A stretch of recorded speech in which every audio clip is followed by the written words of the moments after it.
Either he was who he said he was, or he was a madman. You know, in the scriptures, this is probably one of my favorite things that Jesus says, and it's because it kind of makes you make a choice about Jesus. It doesn't really give way for Jesus is just a good teacher. Either he was who he said he was, which is God in the flesh, the Christ, the Messiah, the Son of God, came to save the world, or he was a madman.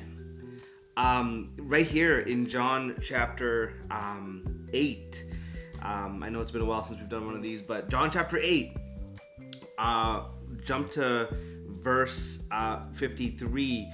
Right now, Jesus is going back and forth with a group that have a lot of anger towards Jesus because they don't like what Jesus is saying, the kinds of things that he's saying. They say to Jesus, "Are you greater than our father Abraham who died?" Basically going, Jesus, do you really claim to be greater than Abraham? Like, for any Jew, it was absolutely unthinkable. Abraham had lived thousands of years before the time of Jesus. Obviously, anyone who's asking this question is going, there's no way that that's what he means. And then Jesus actually, in his response, he says this in verse 56, "Your father Abraham rejoiced that he would see my day.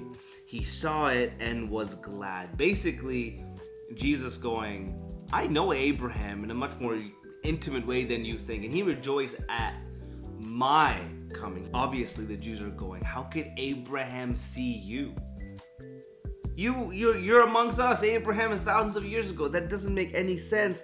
And then Jesus says this, "Truly, truly, I say to you, before Abraham was, I am."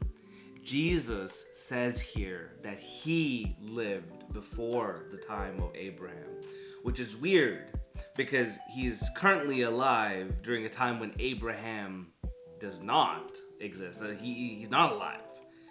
And so the question that you have to ask then is, what does Jesus mean? Jesus is claiming to have existed before Abraham, aka before time. To all the Jews, it makes no sense because they cannot conceptualize a human being whom they are seeing before them. But Jesus says this so that he kind of draws the line in the sand. Nobody can just kind of go, well, Jesus was a really good teacher, or I like some of the things that he said, and I'll take some of those, but I don't really know, where I stand with him.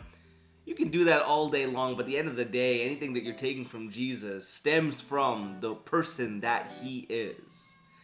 And so if you're following the sayings and the ideologies of a madman, I think you have to really question what that's about. But many others have come to believe for this very reason that Jesus said what he said, and then he did what he did, and in the way that he also treated other people. It's miraculous to see that kind of heart and love with that kind of power packaged with this kind of messaging. There's really no other answer except that this is truly God in the flesh. And that's why many Christians around the world take verses like these, and it really does encourage them to believe and to trust that Jesus is the Son of God, the Christ, the Messiah, the Savior of the world. I hope that blesses you today.